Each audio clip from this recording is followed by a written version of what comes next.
तो जब तक पुण्य चलते हैं तब तक तो ये सोचता है कि मेरे ऊपर कुछ नहीं होने वाला, और जब पापों का दौर शुरू होता है फिर ये भटकता है, रोता है बुरी तरह टक्कर मार मार के, फिर परमात्मा को याद करता है। उसमें परमात्मा उस विषय में कहते हैं, अच्छे दिन पाछे गए गुरु से किया ना हेत, अब पछतावा क्या करे चिड़िया चुगेगी खेत। फिर परमात्मा दयालु है, कहते हैं पीछे गई सो जान दे, ले रहती को राख, उल्टी ला चढ़ाइयो करो अपूची चाक। अब दयालु क्या बताते हैं कि अच्छे दिन पीछे गए, सतगुरु की तलाश की नहीं, और अब क्या पछतावा करे, समय रहते अपने खेत की रखवाल करी नहीं, खेत को चिड़ियों ने खा लिया। फिर परमात्मा कहते हैं कि चेत सके तो चेत ले, आधा पदा उभार, कि जो थोड़ा बहुत बचा है तेरा अब इसको संभाल ले, इसको उभार ले, अब भी बात बन जाएगी। अब क्या बताते हैं परमात्मा, जैसे कुछ बुजुर्ग लोग हैं, वृद्ध हो गए बेचारे, ये तत्व ज्ञान ना मिलने से, अध्यात्म ज्ञान ना मिलने से अपने को जो ट्रेनिंग मिलती है परिवार से, रिश्तेदारी से, कुटुंब कबीले तक, समाज से, वो केवल यही मिलती है, भाई अपना करके खा ले और लेकर दे दे। ये तो एक नेक पुरुष का कर्तव्य बनता है, ये तो फर्ज होना ही चाहिए। लेकिन इसके साथ साथ हमने भविष्य का जो करना था, वो परमात्मा की साधना, धर्म पुण्य करने थे, वो ज्ञान के बिना वंचित रह गए। और वो ज्ञान मिले सतगुरु और संत से, तो परमात्मा कहते हैं आखिर तुझको कौन कहेगा गुरु बिन आत्म ज्ञान। ठीक है, समाज संसार में रहने की विधि तो आपको समाज के लोग बता ही रहे हैं, लेकिन आत्म कल्याण का जो मार्ग है वो संत ही बताया करते हैं। और संतों तक आप पहुंच नहीं पाते, क्योंकि आप उसी ऐसे समाज में ग्रप हो गए और उन्हीं विचारों से आप संतुष्ट हो गए कि इतना ही काम है। जब सत्संग में आवांगे पता चलेगा कि मनुष्य का और भी एक आवश्यक काम है जो हमने प्रारंभ नहीं किया। दास पहले गांव गांव में जाते थे, सत्संग करता था। एक गांव में दो भाई थे, एक ने उपदेश ले लिया था, एक उनके पिताजी थे, बहुत नेक आत्मा थे, लेकिन इस ज्ञान के अभाव से वो इन सत्संग आदि के नाम से बहुत खिंचते थे। हम वहां 3 दिन का पाठ करते थे जैसे यहाँ चलता है, और 3 दिन तक 2-2, 3-3 बार टाइम में सत्संग करते थे। गांव घर वालों को समझाते थे, क्योंकि नया भगवान नया ही ज्ञान, कई दिन तक लगातार समझाने से कुछ बुद्धि में आता है ये। तो हम सत्संग कर रहे थे, उन घर वालों ने अपने सभी भाईचारे को कह दिया था कि हमारे घर में 3 दिन कोई भी हुक्का बीड़ी तम्बाकू का प्रयोग करने नहीं आवे, या घर में बीड़ी तम्बाकू लेकर भी नहीं आवे। तो क्या हुआ कि उनका बूढ़ा ऊपर चौबारे में, आंगन में, गर्मियों के दिन थे, ऊपर हुक्का भर कर बैठ गया दूसरे अपने पुत्र के घर पे। हम सत्संग करते रहे, पहले दिन सत्संग सुना दिन में, फिर रात ने सुना। तो अगले दिन वो रात्रि के समय सत्संग समापन हुआ, बूढ़ा नीचे आ गया, लगभग 70 वर्ष की आयु थी उसकी।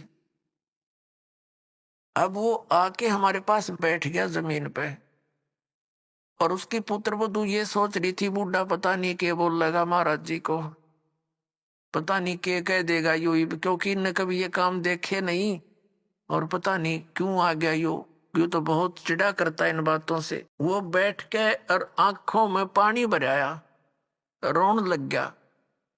मैंने पूछा क्या बात होगी? बाबा क्या बात है, क्यों रो रहे हो आप?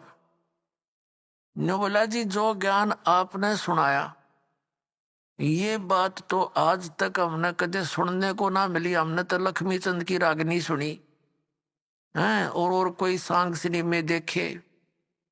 और मैं तो इतना मेहनती आदमी था, इन पुत्रा के 2-4 किले आवे थे, मैंने इनके 12 किले बना दिए।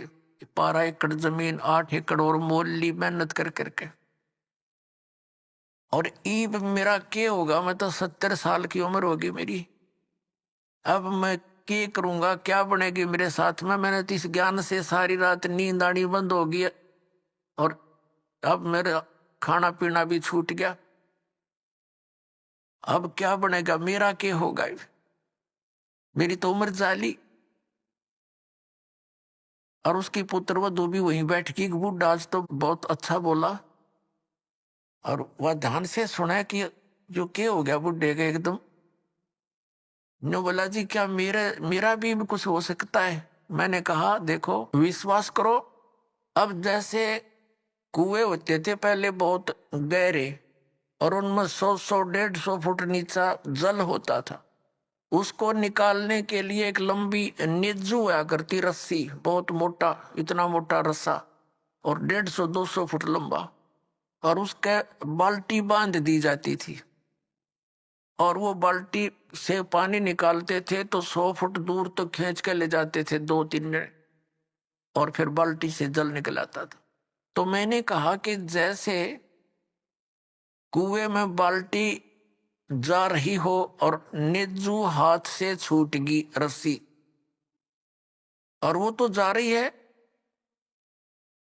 और भाग दौड़ के और उसको पकड़ने की चेष्टा कर ली जा, और वो हाथ में आ जा लास्ट की 6 इंच भी ठहगी। लास्ट की गिरते गिरते अगर 6 इंच भी बची हो और हाथ में पकड़ी जावे तो क्या हो, वह बाल्टी भी बाहर आ जा और पानी भी साथ आवे, जल भी भरा होगा और बाल्टी भी मिल गई, कुछ भी ना गया। अरनू का जान देव तो जाए ली, तो वो तो जा ही रही है। फिर तो पड़ गए कुएं में, हाथ से छूट गया मनुष्य जीवन। मनुष्य जीवन के अंतिम सांस में भी ये सत भक्ति आपको मिलेगी, आपको मनुष्य जीवन मिलेगा, ये गारंटीड बात है।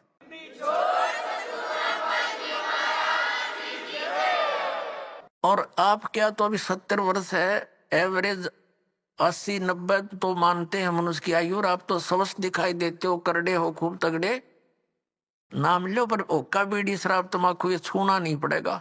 और आन उपासना कुछ नहीं करोगे। ये बाबे गांव घूम में इतने डेरे डेरे बन रहे हैं या अन्य जो समाध पूजा तीर्थ व्रत ये नहीं करने होंगे।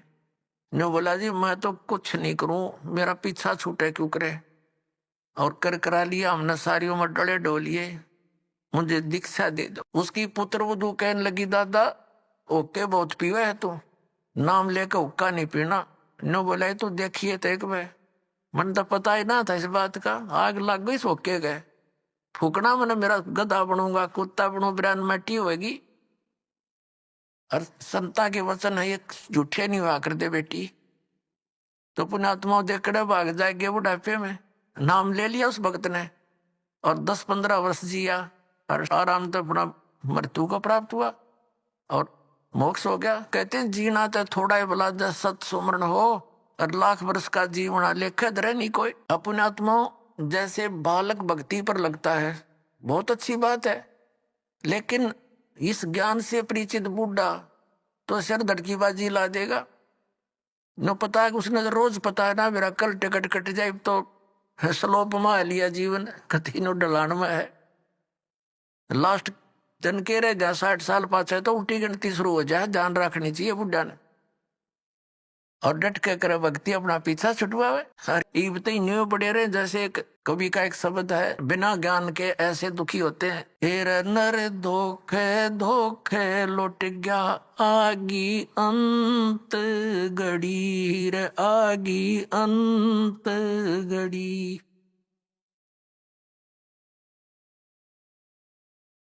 हीरे नर धोखे धोखे लुट गया आगी अंत घड़ी, हीरे आगी अंत घड़ी।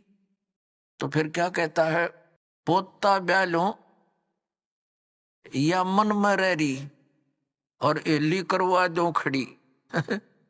टिकट कटन हो रही है और ये आस्था लाए बैठा है कि भगवान एक पोता और ब्याह जा फिर बेशक मर जाऊं, और फिर नो कहे एक छोरे किया एक और मकान बन जा बस फिर क्या करने बेशक मर जाऊं। बता, इस प्रकार की आस्थाएं अज्ञानता से वृद्ध अवस्था में ये ज्यादा बढ़ जाती हैं, और जब ज्ञान हो जाएगा तब अपना माला लेके और बैठ जा कुण में, ना ताश खेले ना होके पाड़े ना गप्पे मारे, दिन रात एक करके अपना भक्ति करा के पीछा छुड़वावे। तो इस प्रकार पुण्यात्माओं परमात्मा कहते हैं पाछे गई सो जान दे और ले रहे तीन राख, उल्टी ला चढ़ाइयो करो अपुटी चाक। अगम निगम को खोज ले बुद्धि विवेक विचार, उदय अस्त का राज मिले तो बिन नाम बेगार। क्या कहते हैं परमात्मा के याद दिलाना चाहते हैं कि जरा सा कुछ विवेक से काम ले ए प्राणी, अगम निगम को खोज ले और बुद्धि विवेक विचार, उदय अस्त का राज मिले तो बिन नाम बेगार। बेगार क्या होती थी, हम छोटे थे उस समय ये 3 व्हीलर चले थे पेट्रोल के, जिसने ये गणेश बोले हैं, और हमारे गांव से लखन माजरा तक एक गण चलते थे, 2 टेम्पू थे वह। उनमें से एक दिन नहीं आया तो अगले दिन उससे पूछा उसके साथी ने कि कल कहाँ चला गया था। उसने बताया मैं कल बेगार में फंस गया था।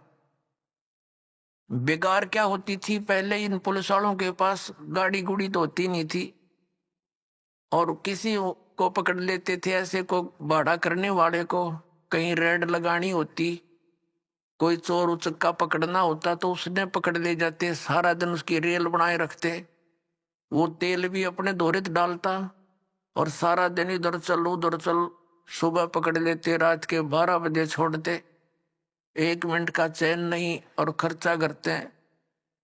तो वो बता रहा था कि कल बेगार में फंस गया, 200 रुपये का खर्चा हो गया। उसमें तेल बहुत सस्ता था, पेट्रोल भी 1-1.5 रुपया 100 रुपये लीटर था, और उस दिन की दिहाड़ी गई, 200 रुपये का खर्च तेल पानी में लग गया। सारा दिन धक्के खाता, इंडिया ने बोला 1 बजे छोड़ा, सुबह ले गए थे पकड़ के रात के 1 बजे। तो वो बेगार होती है, सारा दिन तो पूरा उसको 1 मिनट की पल नहीं, पल का भी चैन नहीं, कहीं रुकावट नहीं, सारा दिन वो ऐसा स्पीड खींचे दिखे और घर पे खर्चा करके दिहाड़ी भी लुटवा के और रात न पड़ा आके, तो अपने तो पल्ले तो खर्चा करया और 1 मिनट की चैन नहीं, सारा दिन पहिया चला। वह बेगार कहलाती थी कि अपने चलता दिखे जैसे बहुत स्पीड तक को घनी सवारी करके आता होगा यू, और फंस रहा था बेगार के। तो परमात्मा याद दिलाते हैं कि जो परमात्मा की भक्ति नहीं करते वो चाहे पूरी पृथ्वी का राजा है, आपने न्यू दिखा है कि तो बड़े आगे पाछे इसका है सलूट मारनी है और बड़े जय जयकार हो रही है।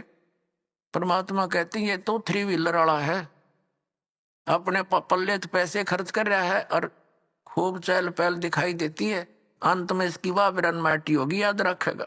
अगम निगम को खोज ले बुद्धि विवेक विचार, उदय अस्त का राज मिले तो बिन नाम बेगार। यह भक्ति नहीं है तो यू राजा पूर्व जन्म की कमाई को बर्बाद कर रहा है और आगे की दाढ़ी बनती नहीं, क्योंकि यू नाम जाप ठीक नहीं कर रहा है। तो इसलिए परमात्मा कहते हैं बिन उपदेश अचंभ है, ये क्यों जीवत है प्राण, भक्ति बिना का ठोर है, ये नर नाही पाषाण। परमात्मा कबीर परमेश्वर जी कहते हैं कि बिना उपदेश लिए बगैर गुरु धारण किए ये मनुष्य, ये जीव किसको आधार मान के जी रहा है? मुझे इस चीज का आश्चर्य हो रहा है। और भक्ति बिना का ठोड़ है, ये नर नाही पाषाण, ये तो पत्थर है। जब इस मनुष्य जीवन को बर्बाद कर रहे हैं, ना कोई आधार। यदि हम बच्चों को आधार मानते हैं तो हमारी ये मृत्यु हो जाती है, तो बच्चे हमारे कहाँ से हुए? हमारे सामने बच्चों की मृत्यु हो जाती है तो ये निराधार था, हमारा भूल थी हमारी कि हम इसीलिए जी रहे थे। हमारा आधार होना चाहिए मोक्ष, और मोक्ष के लिए पूर्ण संत की आवश्यकता होती है, सतभक्ति की आवश्यकता होती है। तो वो सभी समय संयोग इस कलयुग में आके इकट्ठे होते हैं, जो अब आपके लिए रजा कर रखी भगवान ने। संत पूरा हो, पूर्ण परमात्मा की भक्ति हो, शास्त्र अनुकूल हो, अधिकारी हो नाम देने का, तो ऐसे संयोग, ऐसे नंबर कदे कदे जुड़ा करें जो आज सारे नंबर मिल गए। और अब केवल नाम लेना है, बुराइयों से बचना है, मोक्ष हो जाएगा। परमात्मा क्या कहा करते? यो सौदा फिर नाही संतो, यो सौदा फिर नाही, यो सौदा फिर नाही रे संतो, ये सौदा फिर नाही। लोहे जैसा ताव जात है, लोहे जैसा ताव जात है, ये काया दे सराही रे संतो, यो सौदा फिर नाही। ये सौदा फिर नाही संतो, यो सौदा फिर नाही। ये मनुष्य जीवन का मिलना बार बार नहीं होता। किसी सदग्रंथ को उठाकर देख लो, किसी महापुरुष के विचार देख लो कि मानुष जीवन दुर्लभ है, ये मिले न बारंबार, और जैसे तरवर से पत्ता टूट जाए वो फिर नहीं लगता डर।